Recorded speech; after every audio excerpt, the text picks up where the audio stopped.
오늘은 잘 참는 사람에게 큰 은혜를 주신다. 잘 참는 사람에게 큰 은혜를 주신다는 제목으로 하나님 말씀을 전할 때 잘 참음으로 은혜를 많이 받을 수 있는 우리 모두가 되기를 바랍니다. 마샬이라는 사람은 참고 인내하면 반드시 이익이 오지만 그러나 성급하고 조급하면 큰 손실이 온다. 그런 말을 했습니다. 마이클 딘 머독이라는 목사님도 이렇게 말했습니다. 가장 중대한 실수는 조급함 때문에 일어난다. 가장 중대한 실수는 조급함 때문에 일어난다라는 말을 했습니다. 나폴레옹도 참 말을 잘했지요. 나폴레옹은 승리는 가장 많이 인내하는 자에게 주어지고 인내하면 최후의 성자가 된다. 그런 말을 했습니다. 체호프라는 사람은 가정생활과 결혼생활에서 가장 중요하고 가장 소중한 일은 참고 인내하는 것이다. 그렇게 말한 사람도 있습니다. 그래서 그리스 속담에 보면 1분만 참으면 10년 동안 평안을 누릴 수 있다. 1분만 잘 참으면 10년 동안 평안을 누릴 수 있다는 그리스 속담도 있다고 그럽니다. 그리스 속담만 그렇습니까? 우리나라 옛날 말에도 있지 않습니까? 참을 인자를 3번만 쓰면 살인도 면할 수 있다. 라고 인내의 중요성을 강조하고 있습니다. 그러나 여러분, 참는 것, 인내하는 것 쉬운 일이 아닙니다. 참 힘듭니다. 어떤 마을에 바보 삼형제가 살고 있었어요. 그들이 살고 있던 마을에는 산속에 동굴이 하나 있었습니다. 그 동굴에 가면 마시면 영원히 죽지 않는 샘물이 있었습니다. 그런데 그 샘물을 마시려고 하면 동굴에 들어가야 되는데 동굴에 들어가서는 절대로 말을 하면 안 된다 그래요. 만약에 말을 하면 금방 그 자리에서 죽어버리는 일이 생긴다고 그랬습니다. 그런데 바보 삼형제도 영원히 살고 싶어서 그 동굴에 들어갔다 했습니다. 그런데 바보가 돼가지고 말을 해서는 안 된다는 사실을 까마득하게 잊어먹었어요. 맨 먼저 형이 말을 했어요. 어디서? 동굴 안에서. 뭐라고 했느냐?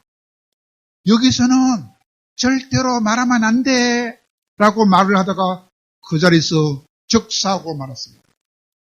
그러자 둘째도 바보인지라 그거 봐 말하지 말랬잖아 라고 말을 하다가 또 그 자리에서 죽고 말았습니다.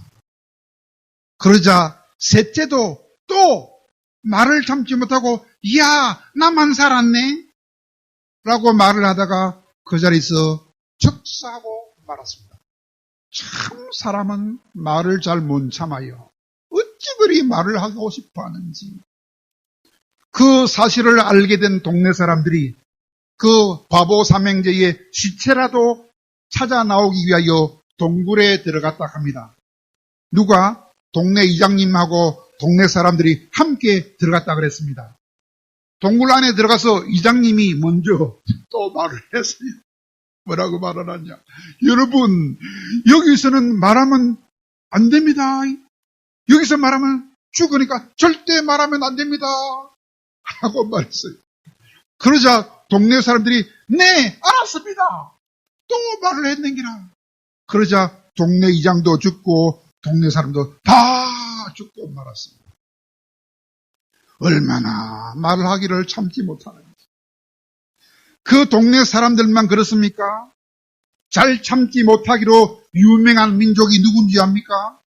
바로 대한민국 사람들 아닙니까? 잘 참지 못하기로 세계에서 1등가는 민족이 대한민국 민족입니다. 여행할 때 한국 사람이라는 사실을 어떻게 알아보느냐? 세 가지만 보면 안다 그래요. 한국 사람이라는 거. 뭐냐?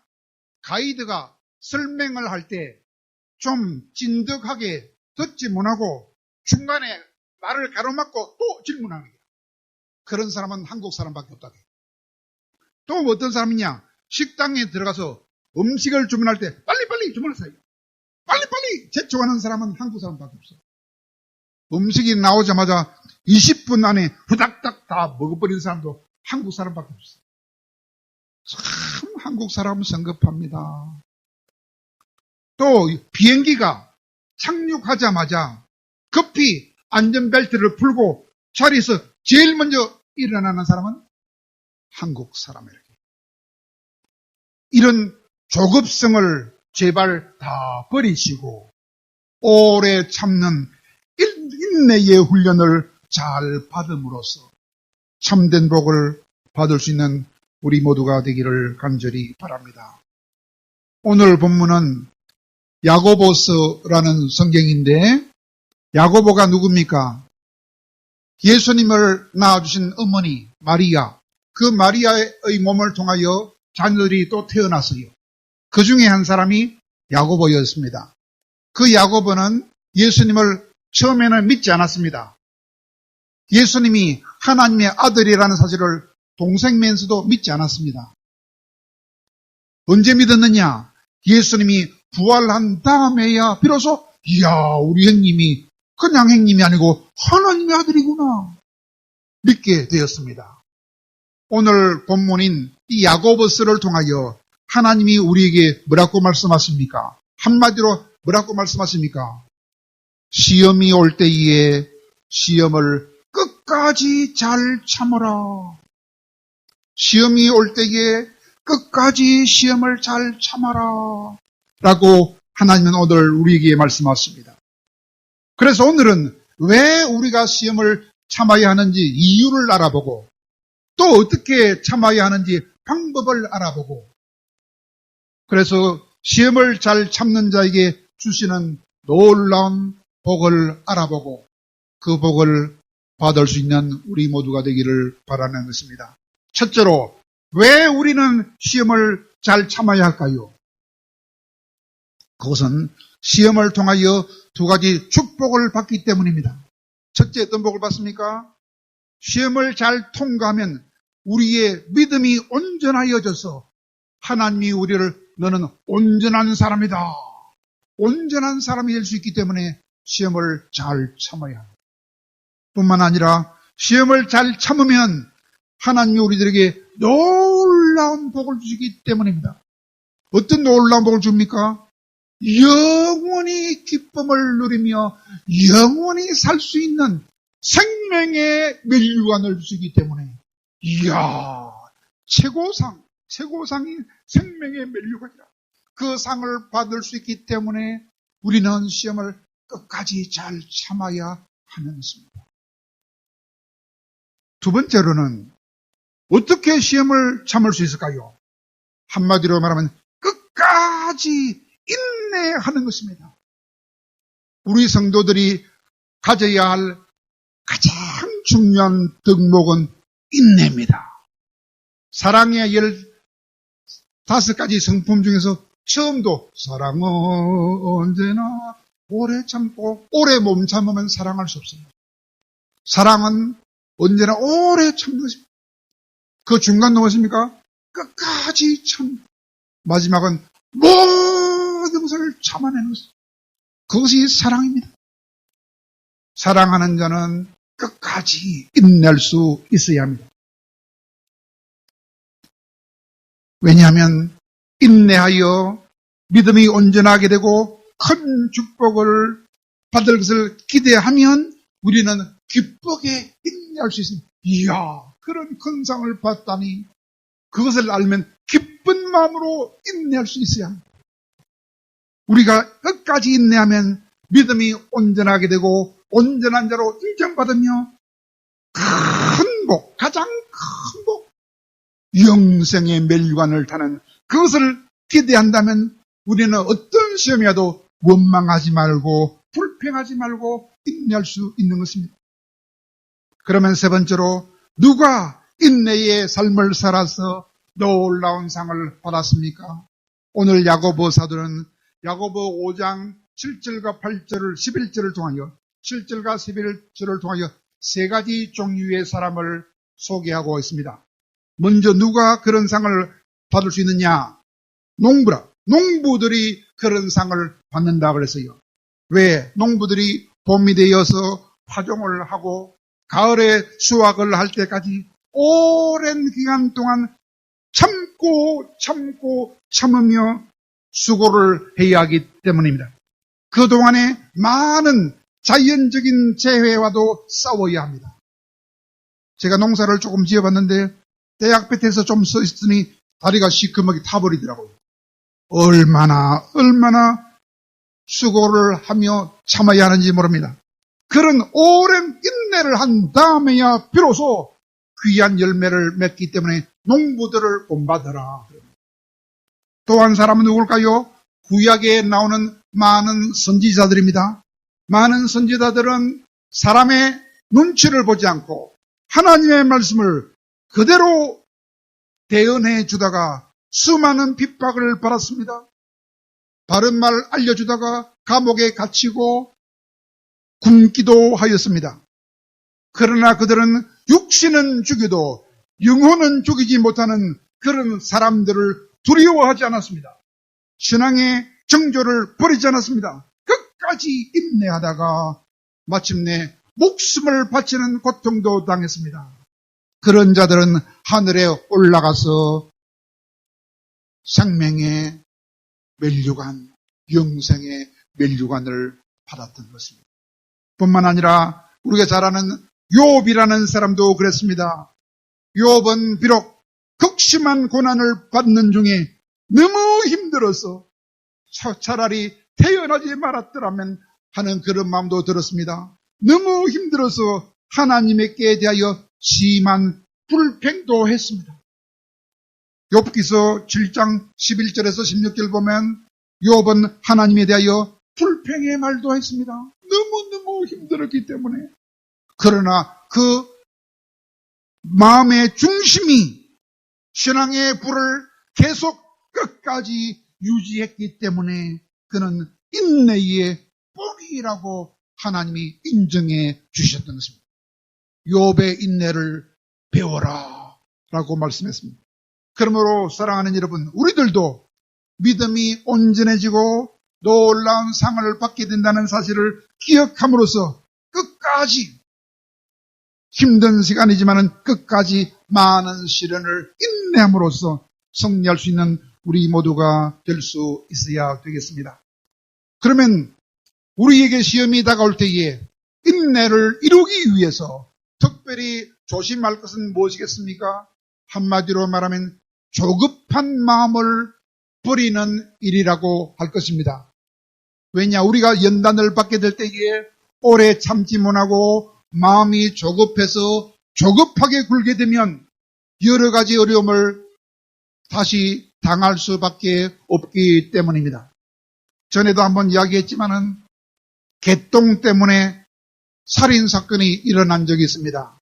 몇 년 전에 서울의 광진구라는 곳에서 살인사건이 일어났습니다. 그 살인사건은 듣는 사람으로 하여금 참으로 마음을 아프게 만든 사건이었습니다. 어느 날 오후 4시 50분경에 64살 된 이시성을 가진 어떤 사람이 개를 끌고 공원에 나왔는데 주인이 개한테 목줄을 매지 않았다고 했습니다. 그런데 그 개가 공원에다가 똥을 쌌다고 했습니다. 그러자 옆을 지나가던 사람이 그 개 주인을 보고 이렇게 말을 했다 그럽니다. 개 목줄을 매고 끌고 다녀. 똥 치워 이 새끼야. 그렇게 말을 했더니 그렇게 말한 한 사람은 나이가 50대 남자였다 합니다. 그러니까 64살짜리한테 50대가 그렇게 모욕을 주자 개 주인이 화가 치밀어가지고 그와 말로 다툼을 하게 되었답니다. 그때 사람들이 모여들자 흥분했던 그 개 주인은 150m 떨어져 있는 자기 집에 가가지고 낫을 가져와가지고 그 사람을 찾았다 합니다. 그리고 조금 전에 그를 비난했던 그 사람이 이미 사라져버리고 없는 것을 알고 이 새끼 어디 갔어? 라고 소리를 질렀습니다. 그때 바로 옆에 있던 40대, 47살의 또 어떤 사람이 개 주인한테 이런 말을 했다 합니다. 뭐라 했는지 들어보세요. 당신이 잘못했잖아요. 목줄도 안 매고 개를 끌고 나와가지고 공원에 똥을 쌌는데 그냥 갔잖아요. 이렇게 말했다 합니다. 그 말을 들은 개 주인은 순간적으로 화가 더 치밀어가지고 화가 더 치밀어 올라가지고 조급한 마음을 참지 못해가지고 그 남자한테 달라들어서 낫을 가지고 그 입을 쫙 찢어버리더래요. 그러자 그 남자는 그 자리에서 적사했다 합니다. 참으로 무서운 일이 일어납니다. 요즘 텔레비전에 보면 그런 비슷한 일이 너무 많이 일어나요. 술 먹다가 살인사건이 나고 참으로 참지 못하는 사람들이 많이 살고 있는 악한 시대를 우리는 살아가고 있습니다.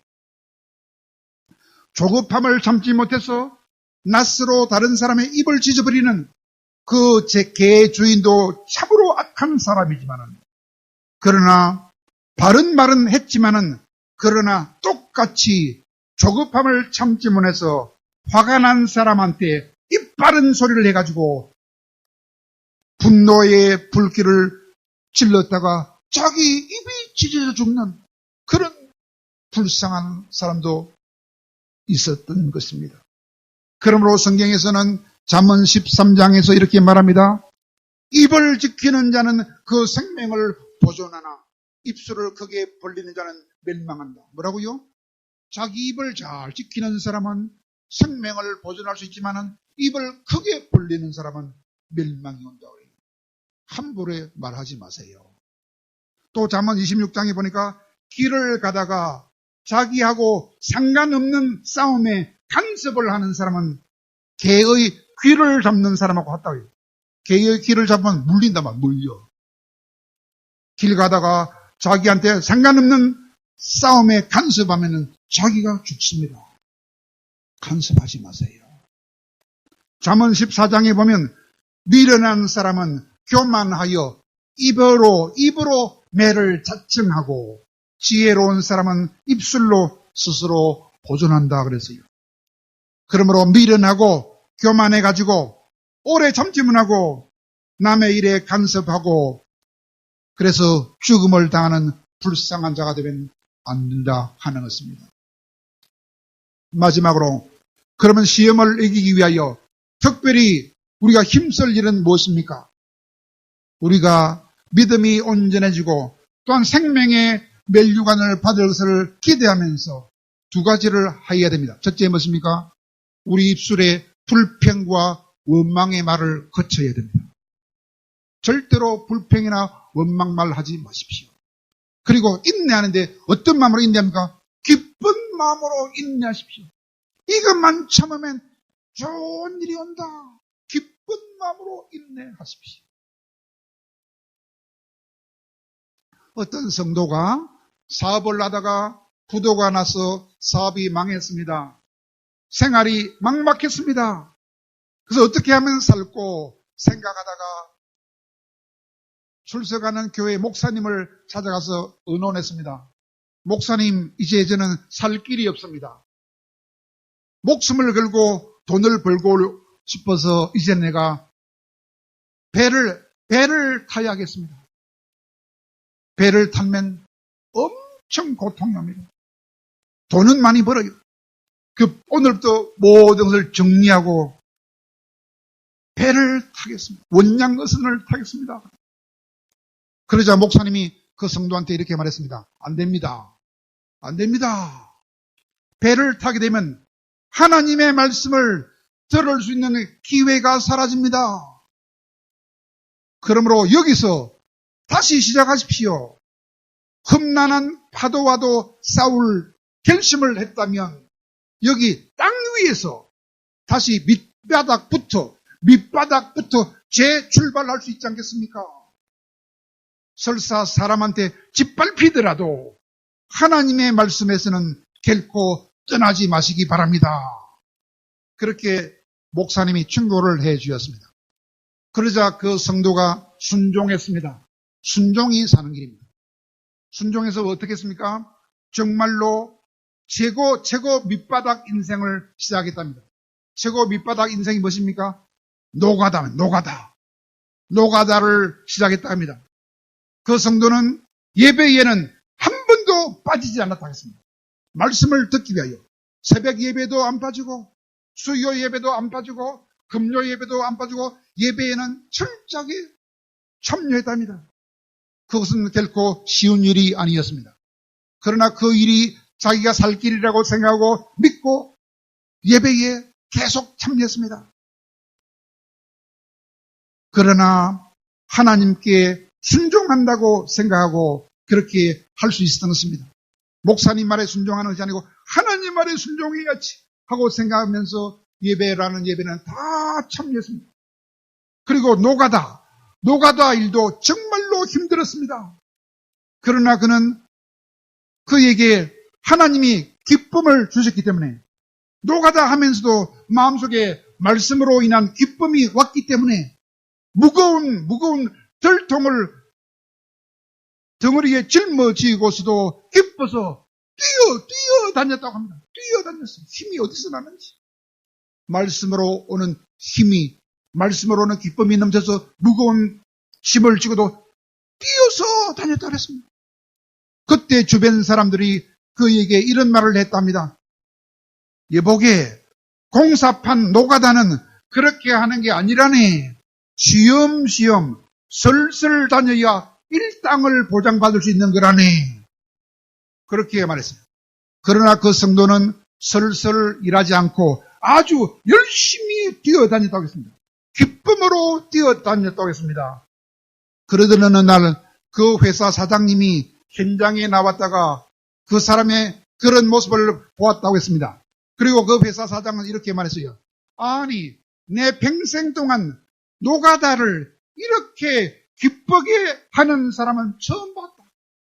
라고 하면서 그 사람을 사장님이 부르더니 대화를 나누었다 그래요. 대화를 나누는 중에 세 가지를 알았다 합니다. 그 사람이 과거에 회사를 경영했던 사장이었구나. 또 하나는 부도가 난 사람이었구나. 또 하나는 이 사람은 하나님 앞에 참으로 진실한 사람이구나. 목사님 말씀을 듣고 예배에는 한 번도 안 빠지는 진실한 사람이구나. 그것을 알게 되었다고 했습니다. 그러자 다음 날 그 회사 사장이 다시 현장에 와가지고 그 성도를 불렀다고 했습니다. 이리 좀 오보시오. 해서 이런 말을 했다고 합니다. 우리 회사에 전무가 어제 아래 나갔는데 당신이 혹시 우리 회사 전무 일을 맡아줄 수는 없겠습니까? 라고 물었어요. 그래서 기꺼이 해드리지요. 그래서 노가다를 시작한 지 단지 보름 만에 그 회사에 전무로 승진을 했던 것입니다. 기쁜 마음으로 시험을 참으면 하나님이 속히 축복을 엄청 주는 것입니다. 사랑하는 여러분, 지금 우리는 참으로 참기 힘든 고난의 연속의 시대를 살아가고 있습니다. 그러나 여러분, 우리에게는 하나님이 계십니다. 어떤 하나님? 우리에게 영원한 행복을 주기 원하시는 전능하신 사랑의 하나님이 계십니다.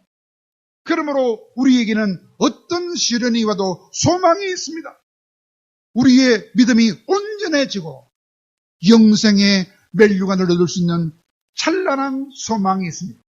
그러므로 사랑하는 여러분, 늘 하나님의 말씀을 잘 읽으시기 바랍니다. 가능하면 예배에는 다 참여하시기를 바랍니다. 그리고 조급하게 굴지 마시기 바랍니다. 원망도 하지 마시고 불평도 하지 마시기 바랍니다. 내가 곧 큰 상을 받을 것을 알고 기쁜 마음으로 인내할 수 있기를 바랍니다.